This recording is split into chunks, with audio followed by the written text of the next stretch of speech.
Surgery కంటే hospital bill అంటేనే భయం. అదే మధ్య తరగతికి అందుబాటు ధరలో వైద్యం. Medistar hospitals.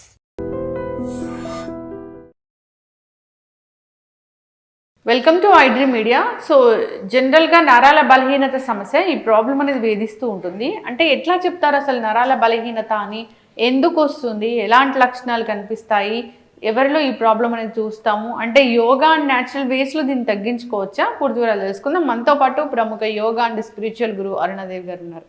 మ్యామ్ నమస్తే. నమస్తే మ్యామ్, జనరల్గా కూడా జనరల్ భాషలో చెప్తూ ఉంటారు నరాల బలహీనత అని. అంటే ఏంటి అసలు నరాల న్యూరో ప్రాబ్లమ్స్ అంటే మనకి నరాల బలహీనత అంటే ఉంది అనేది ఎలా తెలుస్తుంది అంటే first weakness, stiffness in the body, తర్వాత మెమరీ తగ్గడం, మెమరీ లాస్, విపరీతమైన హెడేక్, తర్వాత వర్టిగో ప్రాబ్లమ్స్, లేకపోతే నెక్ ప్రాబ్లమ్స్, తర్వాత స్పైన్ ఇష్యూస్, మన లిమ్స్ దగ్గర నమ్నెస్ ఉండడం, నమ్నెస్ రావడం, సడన్గా డిజీనెస్ రావడం, తర్వాత చాలా డల్ అయిపోతూ ఉంటాం అన్నమాట. అంటే ఒక్కొక్కసారి ఈ వీక్నెస్ ఉన్నప్పుడు బాగా స్ట్రెస్ కూడా బాగా ఉంటుంది.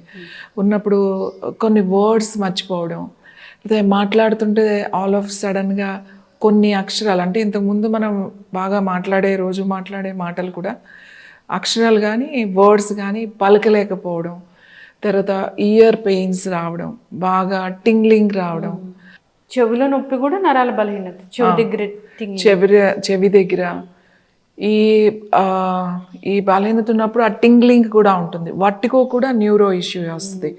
తర్వాత ఇంకా ఎక్కువగా ఉన్నప్పుడు సీజర్స్ అంటే ఫిట్స్ లాంటిగా సడన్గా రావడము, మనకి ఆల్ ఆఫ్ సడన్గా మాకు తగ్గిపోయింది, ఇంతకు ముందులాగా నాకు జ్ఞాపక శక్తి లేదు, మర్చిపోతున్నాను, ప్రతిదానికి మర్చిపోతున్నాను అని కూడా చెప్తా ఉంటారు. సో ఇవన్నీ న్యూరో ప్రాబ్లమ్సే. అంటే ఆ కనెక్టివిటీ మనకి బ్రెయిన్కి ఆ నర్వ్స్కి కనెక్టివిటీ తగ్గిపోతుంది అన్నమాట. ఆ తగ్గిపోయినప్పుడు ఇలాంటి ఇష్యూస్ అన్నీ కూడా న్యూరో ప్రాబ్లమ్స్లోకే వస్తాయి. నేనేం చెప్తానంటే ఈ న్యూరో ప్రాబ్లమ్స్ని అంటే మనం చేయాలి అని అంటే దానికి మెడికల్గా చాలా ట్రీట్మెంట్స్ ఉన్నాయి, వాళ్ళ వే ఆఫ్ ఎంత వేరే ఉంటుంది.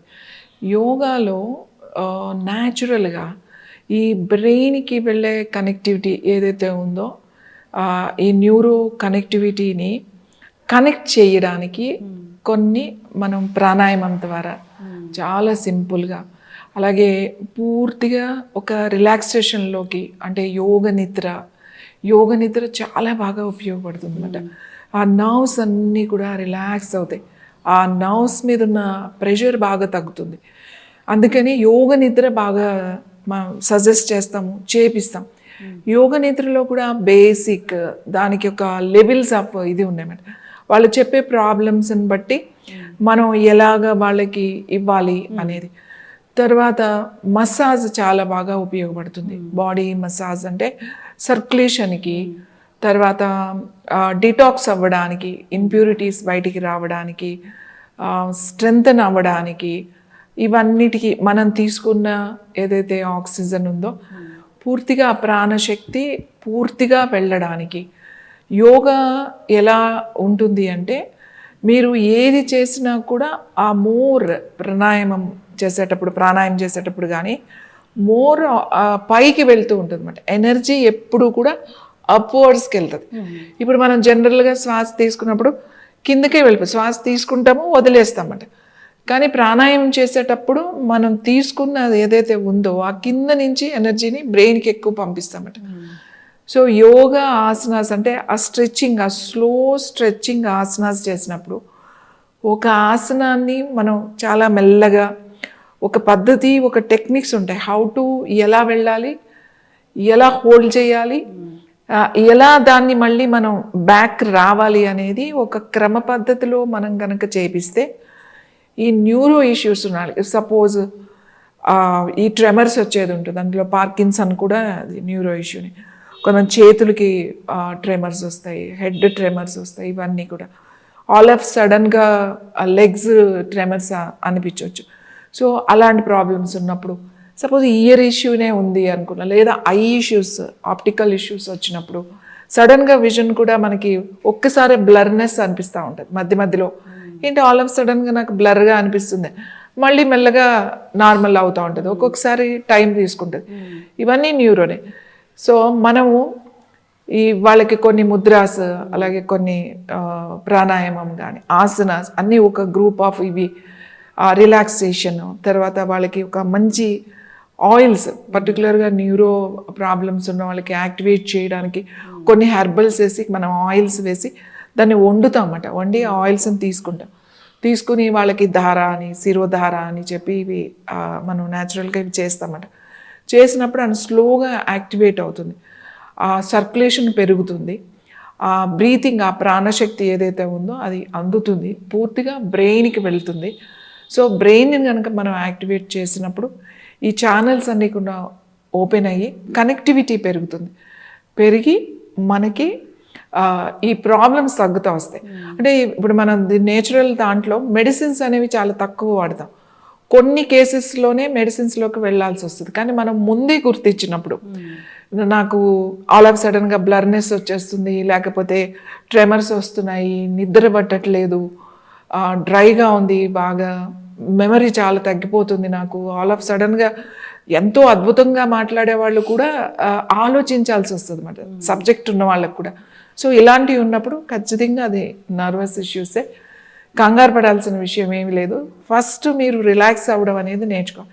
నేను రిలాక్స్డ్గానే ఉన్నానండి, నేను బాగానే నిద్రపోతున్నాను, మంచి డైటే తీసుకుంటున్నాను, నాకేం పెద్ద టెన్షన్స్ లేవు, స్ట్రెస్ లేవు, నేను రిలాక్స్డ్గానే ఉన్నానని చాలామంది చెప్తారు. కానీ లోపల నర్వస్ సిస్టమ్ మీద పడే ప్రెషర్ ఏదైతే ఉందో, ఏ ఆలోచన అయినా సరే, ఇది నాట్ పాజిటివ్ అండ్ నెగిటివ్ అని కాదు, ఏదైనా సరే మీకు ఫస్ట్ ఒక ఆలోచన ఉన్నప్పుడు ఏ ఆలోచన అయినా దానిది బ్రెయిన్ స్టెమ్ మీద ఉంటుంది. అంటే మన స్పైన్, మన నర్వస్ సిస్టమ్ అంతా మన బ్రెయిన్ స్టెమ్, అంటే మన స్పైనల్ కాలంకి కనెక్ట్ అయి ఉంటాయి అన్ని నర్వ్స్ అన్నీ కూడా. సో ఫస్ట్ ప్రాబ్లం వచ్చేది నెక్ దగ్గర నుంచే మనకి మొదలవుతుంది అన్నమాట. సో అందుకని అది రిలాక్స్ అవ్వాలి, ఆ ప్రెషర్ని తగ్గించాలి, సర్క్యులేషన్ ఇంప్రూవ్ చేయాలి.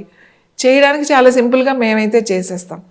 ముందు ఇవి ట్రై చేసి కొంచెం రిలాక్స్ అది అయి ట్రై చేసిన తర్వాత, సో ఇవి కూడా మనకు కావట్లేదు అని అనుకున్నప్పుడు డెఫినెట్గా అప్పుడు మనం డాక్టర్ని ఖచ్చితంగా కలవాలి. ఇది సివియర్ ఇష్యూ అయితే మనం కొన్ని రోజులు మెడిసిన్స్ వాడాల్సి వస్తే కూడా వాడాల్సిన అవసరం ఉంటుంది. దాని తర్వాత మళ్ళీ మనం ఇలా యోగా, ఈ ఏవైతే మనకి మెడిసిన్స్ ఉన్నాయో, హెర్బల్స్ ఉన్నాయో, ఇవన్నీ తీసుకుంటూ రిలాక్స్ అయిపోవచ్చు. అందుకే నేనేం చెప్తానంటే, ఇవన్నీ మనకు వస్తాయి, ఎలా అయినా వస్తాయి. రాకుండా ఉండాలి అని అంటే మీరు ఖచ్చితంగా మీరు చేయాల్సింది వేరే దారి లేదు. ఈవెన్ కొన్ని అవర్స్ టుగెదర్ మెడిటేషన్ చేసే వాళ్ళు కూడా ఈ న్యూరో ఇష్యూస్తో ప్రాబ్లమ్స్ వాళ్ళు ఎదుర్కొంటారు. వాళ్ళు వచ్చి నేను రోజు మెడిటేషన్ చేస్తున్నాను, నేను చాలా రిలాక్స్డ్గా ఉంటాను, ఎందుకు మాకు ఈ ఇష్యూ వస్తుంది అంటే, మెడిటేషన్ చేయండి, నేను చేయొద్దని అనట్లేదు, అది మీకు బాగుంది చేయండి, కానీ మీరు ఫస్ట్ మీ బాడీని రిలాక్స్ చేయండి, మీ స్ట్రెచ్ చేయండి బాడీని, డైట్ తీసుకోండి, సర్క్యులేషన్ ఇంప్రూవ్ చేసుకోండి. అది ఏమంత తొందర ఇలా అయిపోదు, మీరు ఖచ్చితంగా చేయాల్సిందే. ఈ పద్ధతిలో మీరు వెళ్ళినప్పుడు మీ మెడిటేషన్ కూడా ఖచ్చితంగా జరుగుతుంది. ఈ న్యూరో ఇష్యూస్కి డాక్టర్స్ కూడా ఏం చెప్తారంటే, మీరు మెడిటేషన్ కూడా చేయండి అంటారు. వాళ్ళు ఇచ్చే ప్రిస్క్రిప్షన్తో పాటుగా మీరు కొంచెం మెడిటేషన్ చేయండి అంటే రిలాక్స్ అవుతారు అని చెప్తారు. కానీ నేనేం చెప్తానంటే, అలా ఉన్నప్పుడు మెడిటేషన్ వాళ్ళు చేస్తే ఏమి రిలాక్స్ అవ్వరు. వాళ్ళు ప్రాపర్ వేలో రిలాక్సేషన్ టెక్నిక్స్ అవి కూడా నేర్చుకోవాలన్నమాట. సో న్యూరో ఇష్యూస్ ఇవి ఏది ఉన్నా కూడా ఈ న్యూరోకి సంబంధించినవి. కొంతమందికి ఇక్కడ పెయిన్ వస్తూ ఉంటుంది, ఈ ఇయర్ పెయిన్ కాదు, నాట్ ఈ పెయిన్ కాదు, ఇక్కడ పెయిన్స్, ఈ జా ఉంటుంది కదా, ఇక్కడ పెయిన్ అంటే చాలా ప్రెషర్ ఉన్నప్పుడు, చాలా రోజులు వాళ్ళకి స్ట్రెస్ ఉన్నప్పుడు కూడా ఈ పెయిన్ వస్తూ ఉంటుంది. ఈ పెయిన్ కోసం చాలా తిరుగుతూ ఉంటారు. ఈ పెయిన్ ఎట్లా తగ్గుతుంది అని ఆ న్యూరో డాక్టర్ దగ్గరికే వెళ్ళాలి ఖచ్చితంగా. వాళ్ళు మెడిసిన్ ఇస్తారు, ఈ పెయిన్ అంటే ఆ స్ట్రెస్ తగ్గించుకోండి అని చెప్తారు. That is the neuro problem. అదైతే మనం చాలా సింపుల్గా ఒక 2-3 సెషన్లోనే మనం ఈ పెయిన్ తగ్గించగలుగుతాం. ఎందుకంటే దాని జాన్ రిలీజ్ చేయాలి, మన ఎమోషన్స్, మన స్ట్రెస్ అంతా ఇక్కడ ఉంటుంది, ఈ జా లైన్స్లో ఉంటుంది అన్నమాట, ఇక్కడ స్టోర్ అయ్యి ఉంటుంది. సో చాలా ఇయర్స్ మనకి ఇది ఉన్నప్పుడు ఇక్కడున్న ప్రెషర్ని ఈ పాయింట్ ద్వారా మనం తీసేయగలుగుతాం అన్నమాట ఆ థెరపీతో. సో న్యాచురల్ వేస్ చాలా ఉన్నాయి, ఆయిల్స్ ఉన్నాయి, హెర్బల్ టీస్ చాలా చాలా బాగా పనిచేస్తాయి. హెర్బల్ టీస్లో తులసి బాగా పనిచేస్తుంది, చాలా రిలాక్స్డ్గా ఉంటుంది. తర్వాత క్యామమైల్ టీ మనకి చాలా అందుబాటులో దొరుకుతుంది, క్యామమైల్ టీ, ఇది కూడా చాలా బాగా పనిచేస్తుంది. తర్వాత మిల్లెట్స్ ఉంటాయి కదా, మిల్లెట్స్లో ఎనీ మిల్లెట్ దాని గంజి తయారు చేసుకుని, అంటే ఉడకబెట్టి వార్చిన గంజి, పొద్దున్న చేసుకున్న గంజి సాయంకాలం తాగడం, సాయంకాలం చేసుకున్న గంజి ప్రొద్దున్న తాగడం, అంటే అది కొంచెం ఫర్మెంట్ అవ్వాలన్నమాట. సో ఇలా తాగడం వల్ల కూడా మనకు కోడో మిల్లెట్ అని అరికెలు ఉన్నాయి కదా, అవి కూడా ఈ ఏది తీసుకున్నా కూడా మంచిదే. కొర్రలు, అరికెలు, అండు కొర్రలు, ఒట్టి గంజి మాత్రమే చెప్తున్నా నేను. ఆ గంజి కనుక మీరు తీసుకుంటే ఈ న్యూరో ప్రాబ్లం కూడా మనకి ఇబ్బంది లేకుండా స్ట్రెస్ బాగా తగ్గిస్తుంది. ఇంకా బాగా చెప్పాలంటే మందార చాలా చాలా చాలా బాగా పనిచేస్తుంది. మందార టీ, ఫ్లవర్ ఉంటుంది కదా, ఒక 2 పువ్వులు ఒకటి దొరికినా సరే, దేశీ మందార నేను చెప్పేది, హైబ్రిడ్ కాదు. అలా ఉన్నప్పుడు మందార టీ కూడా చాలా రిలాక్స్డ్గా ఉంటుంది. తర్వాత అశ్వగంధ కూడా బాగా పనిచేస్తుంది. అశ్వగంధ కొంచెం పాలల్లో కలిపి తాగడం బాగా పనిచేస్తుంది. తర్వాత జాజికాయ కూడా బాగా పనిచేస్తుంది. నట్మెగ్ అంటాం కదా, మనం మసాలాలో వాడతాం జాజికాయ. ఆ జాజికాయ పౌడర్ చేసి దాన్ని కొంచెం పాలల్లో తేనె అది కలుపుకుని తాగడం వల్ల కూడా నర్వస్ సిస్టమ్ రిలాక్స్డ్గా ఉంటుంది. నర్వస్ సిస్టమ్ రిలాక్స్డ్గా ఉండాలి అని అంటే that is the touch is the very important. అంటే టచ్లో న్యూరో సిస్టమ్ చాలా రిలాక్స్డ్గా ఉంటుంది. టచ్ అంటే ఏంటి, మనకి ఇష్టమైన వాళ్ళు అట్లా ఉన్నప్పుడు సాధారణంగా కొంచెం ఒక ఏజ్ వచ్చిన తర్వాత ఇలాంటి ప్రాబ్లమ్స్ అన్నీ ఎక్కువ వస్తాయి, కానీ ఇప్పుడు యంగ్ వాళ్ళకే వచ్చేస్తున్నాయి. నేనేం చెప్తానంటే వాళ్ళకి ఆ టచ్ సరిగ్గా లేదు, ఆర్ విమెన్ ఆర్ మెన్ ఎవరైనా కానివ్వండి, మనం ఏదైనా మనం మాట్లాడేటప్పుడు మనకు కావలసిన వాళ్ళు, మనకు దగ్గర వాళ్ళు ఏదైనా అన్నప్పుడు మనం పట్టుకుని కనుక వాళ్ళతో మాట్లాడితే చాలా వరకు అవతల వాళ్ళ స్ట్రెస్ తగ్గుతుంది. అంటే మీరు ఏమీ చెప్పాల్సిన అవసరం లేదు, మనం జస్ట్ మాట్లాడేటప్పుడు కూడా. అందుకే నేను అంటే టచ్ ఈజ్ వెరీ ఇంపార్టెంట్. మీకు దగ్గర వాళ్ళు, మీరు కావలసిన వాళ్ళు ఉన్నప్పుడు వాళ్ళని టచ్ చేయడం అనేది human touch it's a very very very important. ఇప్పుడేమో హ్యూమన్ టచ్ చాలా తగ్గిపోయింది, వీళ్ళు దూరం అయిపోయి ఈ కుక్కల్ని పెంచుకోవడం అనేది మొదలైపోయింది. అంటే ఆ టచ్ కూడా రిలాక్స్ అవుతాము. ఒక డాగ్ మన ఇంట్లో ఉంటే మనం చాలా రిలాక్స్ అవుతాం అనే కాన్సెప్ట్ వెస్ట్రన్ కల్చర్ నుంచి మనకు వచ్చేసింది. సో నేనేమంటానంటే ఉన్న హ్యూమన్స్ ఎవరో, మనం 2 మనుషులు ఉంటాం ఇంట్లో, బాగా ఉంటే 2-3 ఉంటారు, పిల్లలు 2 పెద్దవాళ్ళు. సో వీళ్ళకే సరిగా లేదు. మనకి ఈ హ్యూమన్ టచ్ అంటే ఆ ఇంట్లో ఉన్నవాళ్ళు, ఆ టచ్, ఆ స్పర్శ. టచ్ అంటే ఏంటి, స్పర్శే కదా. మనకు పంచేంద్రియాల్లో ఒకటి ఆ స్కిన్ ఉంది, స్కిన్ అంటే స్పర్శ అని చెప్తాం. అంటే శబ్ద, గంధ, స్పర్శ అనేది మనకి చాలా ఇంపార్టెంట్. మంచి వాసన, న్యూరో సిస్టమ్ని ఇమ్మీడియట్గా యాక్టివేట్ చేయాలి అంటే అరోమా కావాలి. అరోమా అంటే మంచి వాసన కావాలి. మంచి వాసనలో మంచి ప్యూర్ గంధం చాలా చాలా బాగుంటుంది. జాస్మిన్ టీ, మల్లె పువ్వులు ఉంటాయి కదా, అవి ఫ్రెష్ దొరికితే ఫ్రెష్, లేకపోతే డ్రైడ్ దొరికితే డ్రైడ్. మనం అసలు ఎంత నెగ్లెక్ట్ చేస్తామంటే, మనకి ఎంత మల్లె పువ్వులు దొరుకుతాయి సమ్మర్లో, ఎంత మంచి వాసన వస్తాయి, పడేస్తూ ఉంటాం అవి. అవి మామూలుగా డ్రై అయిపోతూ ఉంటాయి, మనం ఇంట్లో కూడా ఒక్కొక్కసారి అలా వదిలేస్తే డ్రై అయిపోతాయి. ఆ డ్రై అయినవి కనుక మనం ప్యాక్ చేసి డబ్బాలో పెట్టుకుంటే, మనకి ఇలాంటప్పుడు ఎప్పుడైనా కావాల్సి వచ్చినప్పుడు ఒక టీ లాగా జస్ట్ అవి వేసుకుని కొంచెం బాయిల్ చేసుకుని కొద్దిగా హనీ లాంటిది కలుపుకొని తాగితే ఇమీడియట్లీగా రిలాక్సేషన్ కూడా తొందరగా వస్తుంది అన్నమాట. మంచి ఆరోమా, మంచి గంధం.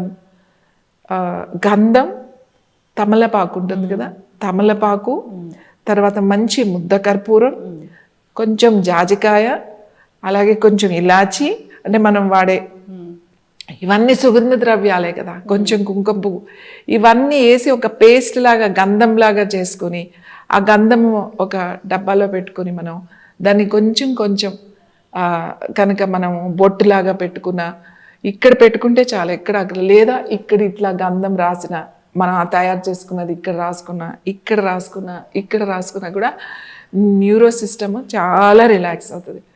అందుకే మనం చూడండి, మనం ఎక్కడికైనా ఒక పూజకో లేకపోతే ఎక్కడైనా ఒక శుభకార్యం జరిగేటప్పుడు మనం వెళ్ళినప్పుడు అక్కడ పువ్వులు, తర్వాత మామిడి తోరణాలు, తర్వాత గంధము, అవన్నీ ఆ మనకు చాలా బాగుంటుంది, మనకు చాలా ఇష్టం. ఎందుకు ఇష్టపడుతున్నాము అని అంటే ఈ అరోమా అన్నమాట.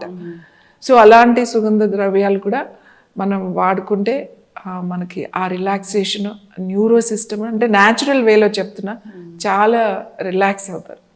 చక్కటి ఇన్ఫర్మేషన్ మ్యామ్. నరాల బలహీనత ఇదొక పెద్ద ప్రాబ్లము.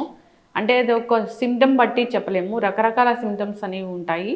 సో ఈ నరాల బలహీనత ఉన్నప్పుడు యోగా అండ్ స్పిరిచువల్ వే దానికి చాలా బాగా పనిచేస్తుంది. అంతేకాదు మీరు చెప్పారు రిలాక్సేషన్ మెథడ్స్, న్యూరో సిస్టమ్ అంతా రిలాక్స్ అవ్వాలన్నా, యాక్టివేట్ అవ్వాలన్నా సో దానికి ఎలా పనిచేస్తుంది, ఏంటి, మన బిహేవియర్ ఎలా ఉండాలి అన్నీ కూడా అందరు ఫాలో అవ్వాలని కోరుకుందాం. చాలా చక్కటి ఇన్ఫర్మేషన్, ధన్యవాదాలు. And for more videos, Please subscribe to iDream. Please subscribe to iDream. Please subscribe iDream. And please subscribe to iDream. For more videos, subscribe to iDream. please like, share and subscribe to the channel. Congratulations, iDream. subscribe to iDream. Subscribe to iDream. So subscribe to iDream Media. iDream team అందరికి huge congratulations. Please subscribe iDream Media. Please subscribe to iDream. Subscribe iDream. Please subscribe to iDream. iDream అంటే నా కళల channel subscribe చేసుకున్న నోరు తిరుగుతలేదు, మీరైతే గంట గుర్తు కొట్టండి. For more such videos, please subscribe to iDream. Subscribe to iDream. Please subscribe to iDream. Please subscribe iDream Media. Please do subscribe to iDream. Please subscribe to iDream Media. For best entertainment and information, please subscribe iDream. And don't forget to subscribe to iDream.